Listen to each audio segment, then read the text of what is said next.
ایک ایسے نبی جسے ایک مچھلی نے نگل لیا، آپ سے کیا خطا سرزد ہو گئی تھی اور آپ مچھلی کے پیٹ میں 40 دن زندہ کیسے رہے؟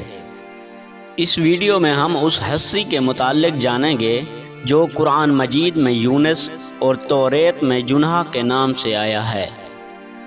تاریخ میں آشوری قوم ایک عظیم اور طاقتور قوم کے نام سے جانی جاتی ہے جس کا دارالحکومت آشور تھا۔ آشوری دراصل بنی اسرائیل کی نسل سے تعلق رکھتے تھے جو بخت نصر کے حملے کے بعد غلام بنا کر بابل اور عراق لے گئے تھے۔ اس زمانے میں دریائے دجلہ کے کنارے نینوا نام سے ایک چھوٹی سی بستی تھی۔ آشور کے کسی بادشاہ نے نینوا میں ایک دیوتا کے نام پر مندر بنوایا۔ رفتہ رفتہ دوسرے بادشاہوں نے بھی مندر اور عمارتیں بنوانا شروع کر دیں۔ ایک وقت ایسا آیا یہ چھوٹی سی بستی ایک عظیم الشان سلطنت میں تبدیل ہو گئی۔ اس شہر کے بیچوں بیچ مندر اور شاہی محل تھے جہاں پر آشوریہ کا بادشاہ بیٹھ کر حکومت کیا کرتا تھا اور اونچے تخت پر بیٹھ کر بازاروں، گلیوں اور تفریحی گاہوں کا نظارہ کیا کرتا تھا۔ آشوریہ کے لوگ پتھر تراشنے میں ماہر تھے، لہٰذا جگہ جگہ سنگ مرمر کی دیواروں پر انہوں نے اپنے دیوتاؤں کی تصویریں بنا رکھی تھیں۔ مختصر یہ کہ نینوا تہذیب و تمدن کے لحاظ سے انتہائی ترقی یافتہ شہر تھا۔ آشودر دیوتا ان کا سب سے بڑا دیوتا تھا، نیز یہ لوگ بادشاہ کو بھی خدا کا درجہ دیا کرتے تھے۔ یہ لوگ بت پرستی اور کفر و شرک میں مبتلا تھے۔ اس وقت نینوا کی آبادی 1 لاکھ سے زیادہ تھی۔ اللہ نے اس زمانے میں اس قوم کی فلاح کے لیے حضرت یونس علیہ السلام کو بھیجا۔ حضرت یونس علیہ السلام کا پورا نام یونس ابن مدہ تھا۔ حضرت یونس علیہ السلام کو 18 سال کی عمر میں نبوت ملی۔ حضرت یونس علیہ السلام آشوریوں کے بادشاہ کے پاس گئے اور ان کو پیغام حق سنایا اور ان کو خدائی کے جھوٹے دعوے کرنے سے توبہ کرنے کو کہا اور اللہ کی عبادت کی طرف بلایا۔ حضرت یونس علیہ السلام نے اس کو ان اسرائیلی قیدیوں کو رہا کرنے کا بھی حکم دیا جسے اس نے قید کر رکھا تھا۔ نینوا کا بادشاہ آپ کی باتیں سن کر غضبناک ہو گیا اور آپ کی جان کا دشمن بن گیا، لہٰذا حضرت یونس علیہ السلام نینوا کی عوام کے پاس گئے اور ان کو توحید کا پیغام دیا، بت پرستی اور دوسری برائیوں سے توبہ کرنے کو کہا، مگر اہل نینوا نے اسلام لانے سے انکار کر دیا اور اللہ کے نبی کو جھٹلا دیا۔ حضرت یونس علیہ السلام نے ان کو بہت سمجھایا اور دین حق کی تبلیغ کو جاری رکھا۔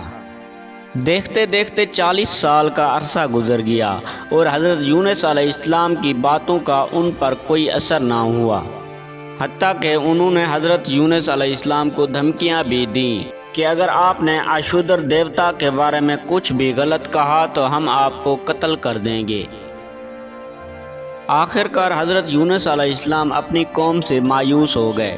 جب ان کی نافرمانی حد سے بڑھ گئی تو اللہ نے حضرت یونس علیہ السلام کو حکم دیا کہ ان کو کہہ دو کہ 3 دن کے اندر آپ لوگوں پر عذاب آنے والا ہے۔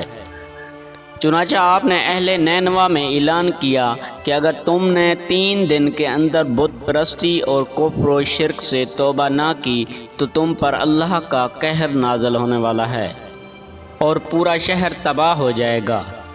لوگوں نے آپ کا مذاق اڑایا اور کہا کہ ہم تمہارے رب کی طرف سے آنے والے عذاب کے منتظر رہیں گے۔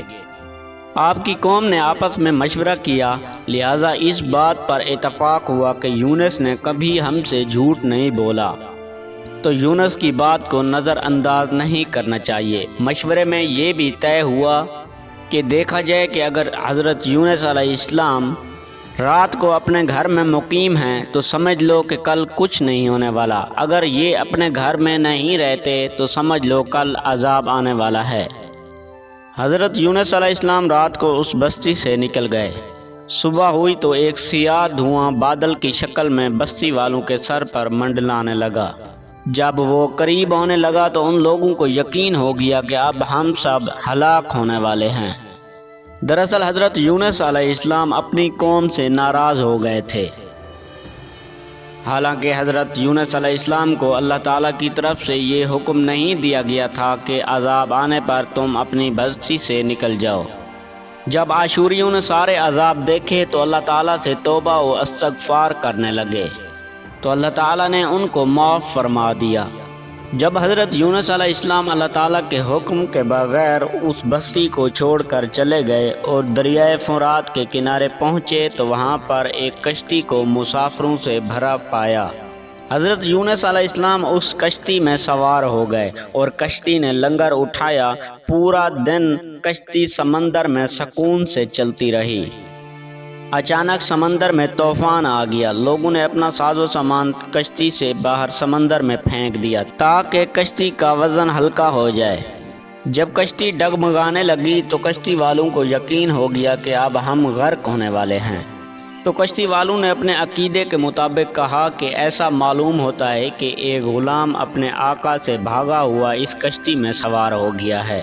جب تک اس کو اس کشتی سے جدا نہیں کیا جائے گا تو عذاب نہیں ٹلے گا۔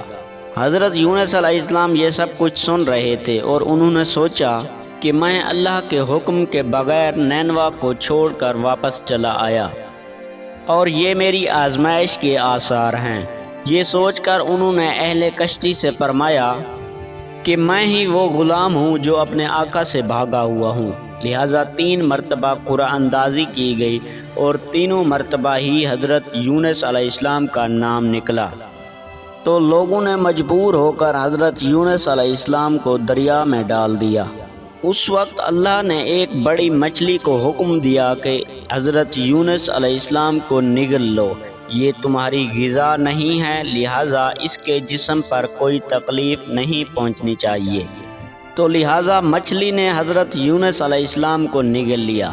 جب حضرت یونس علیہ السلام نے مچھلی کے پیٹ میں خود کو زندہ پایا تو ان کو کی گئی اپنی غلطی پر ندامت ہوئی کہ میں اللہ کے حکم کے بغیر نینوا کو چھوڑ کر چلا آیا۔ حضرت یونس علیہ السلام نے مچھلی کے پیٹ میں اللہ کو پکارا۔